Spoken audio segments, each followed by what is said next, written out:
Support comes from the Missouri Forest Products Association. Missouri produces wood pallets, railroad ties, white oak barrels, hardwood floors, and more. Details on the variety of products made in the state are at choosewood.com. From the St. Louis Public Radio Newsroom, this is The Gateway. It's Wednesday, January 29th. I'm Wayne Pratt. Ahead, Missourians are expected to vote again this year on whether to keep the Clean Missouri redistricting system or replace it. So I believe the people have spoken, and I'm not interested in, going against what the people have decided. They voted for Clean Missouri. St. Louis Public Radio's Jason Rosenbaum breaks down the debate over state legislative redistricting. First, the headlines.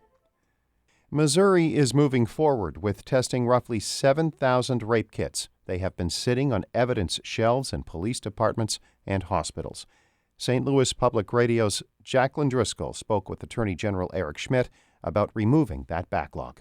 The first batch of roughly 100 kits sent for testing came from the Springfield area, but St. Louis and Kansas City will likely be next since these areas have the most untested kits. Schmidt says it takes about 90 days to test one rape kit. He says it'll take about half a year to work through the 1,200 kits they have funding to test right now. If any results in a DNA hit, Schmidt's office isn't wasting any time. When we get results back, we would then work with local prosecutors to move forward with prosecution as soon as we got something back. In the State House, lawmakers are looking to pass legislation to create an electronic tracking system. This would allow victims and law enforcement to keep track of rape kits in an effort to minimize any future backlog. In Jefferson City, I'm Jacqueline Driscoll, St. Louis Public Radio. The Illinois Department of Transportation begins work on Interstate 255 Saturday. St. Louis Public Radio's Eric Schmidt reports the department is suggesting alternate routes ahead of the first of two highway closures. IDOT will close all lanes of I-255 between I-55 and I-64. Once that section is complete, the department will then close the interstate from I-64 to Illinois Route 15. Laura Rensing is IDOT's District 8 project implementation engineer and says I-255 sees more than 50,000 vehicles every day. It's important that we try to spread out traffic as much as possible. We've got a lot of routes that we can take. If everybody takes 157, we're all going to be in trouble. Rensing says the department will monitor which alternate routes are over or underused and encourage adjustments accordingly. Reporting from Collinsville, I'm Eric Schmidt, St. Louis Public Radio. We have a list of those alternate routes on our website, stlpublicradio.org. A Missouri senator wants to make the state's impeachment process more like the proceedings being carried out by the federal government. If a Missouri governor is impeached by members of the House, 7 judges decide if the chief executive should be removed from office. In Washington, D.C., 100 senators are mulling over whether President Donald Trump stays or goes. State Senator Ed Emery would rather have senators make the decision here in Missouri. The Lamar Republican says they are more accountable than judges. And so, again, there's a whole lot more discussion, a whole lot more openness to what's going to happen when you have that larger group. Emery has sponsored a ballot item to change Missouri's impeachment process for more than a decade. He's hoping it gets traction before he departs from the General Assembly due to term limits. The impeachment proceedings continue today in Washington. NPR's special coverage resumes at noon on the main signal of St. Louis Public Radio. Regular programming can be streamed at stlpublicradio.org.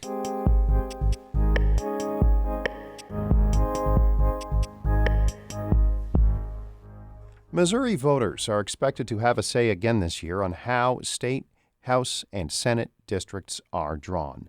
Missourians will choose between keeping a process they voted for in 2018, where a demographer holds much of the power to draw maps, or a modified version of the old system. Here's St. Louis Public Radio's Jason Rosenbaum. When Missourians approved the so-called Clean Missouri Amendment in 2018, they weren't just ratifying limits on lobbyist gifts or an expansion of the Sunshine Law.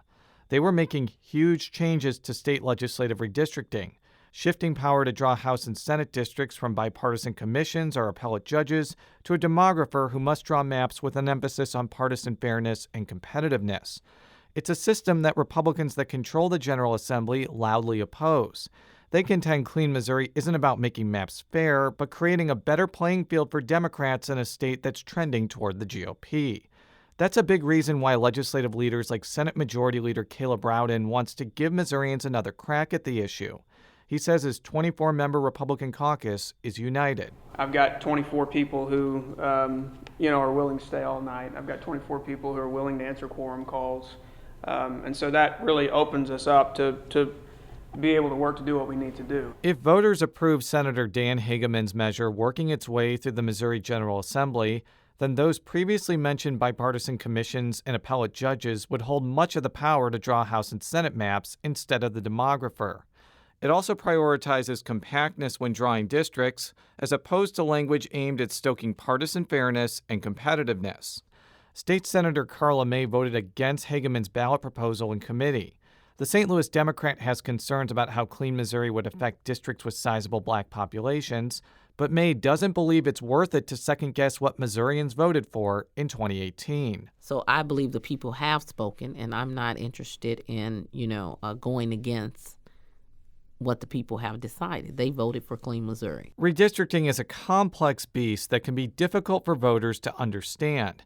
A simple way of looking at this situation is that Missouri Democrats are largely concentrated in St. Louis, Kansas City, and Columbia. So making compactness a high priority will naturally put that party at a disadvantage in the redistricting process. A big unanswered question, though, is what fair and competitive districts will look like if voters reject attempts to do away with the Clean Missouri system. Sean Sonker-Nicholson, the campaign director of Clean Missouri, says it's too early to say since, among other things, the census hasn't happened yet. He expects more districts to be competitive under the new system. What we want is a world where how good the candidates are and how hard they're working and are they connecting with voters, if that actually is the thing that matters. From talking with both Republicans and Democrats who previously worked on the redistricting process, most agreed that a more competitive map would include narrower districts that piece together Democratic and Republican territory.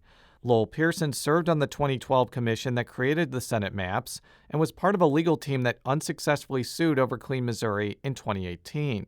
He predicts the end result of Clean Missouri is the creation of skinny districts that go from heavily Democratic cities to more Republican suburbs. I worry that if we have these ribbon districts, we're going to have people in the Missouri House particularly, but the Senate as well, who have no knowledge of most of their constituents' lives, who don't know how to help them through the executive branch, and who don't really understand how their constituents would have them vote on bills. Trent Skaggs is a former Democratic state lawmaker who served on the 2012 Senate Commission with Pearson. He agrees that the best way to create competitive districts is linking urban territory with more suburban terrain. He doesn't necessarily believe that such a setup will create unmanageable districts, but rather more responsive legislators. So in some respects, I think it makes you a better legislator because you're going to have to make sure you have good follow-up and good representation, and that you're out and involved in the community. Once lawmakers act, the debate over how Missouri draws its state legislative districts will become a 2020 ballot item, with both sides expected to spend heavily to make their case. It will be up to Missourians to decide if they want to stick with what they have or embrace what the Missouri General Assembly will likely approve. I'm Jason Rosenbaum, St. Louis Public Radio.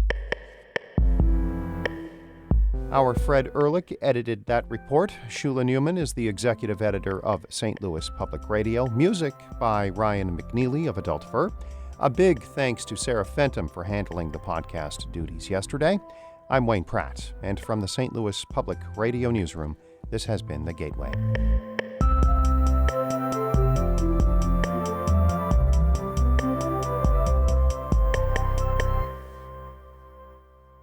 Support comes from the Missouri Forest Products Association, providing more than 41,000 jobs in the production of wood pallets, railroad ties, white oak barrels, hardwood floors, and more.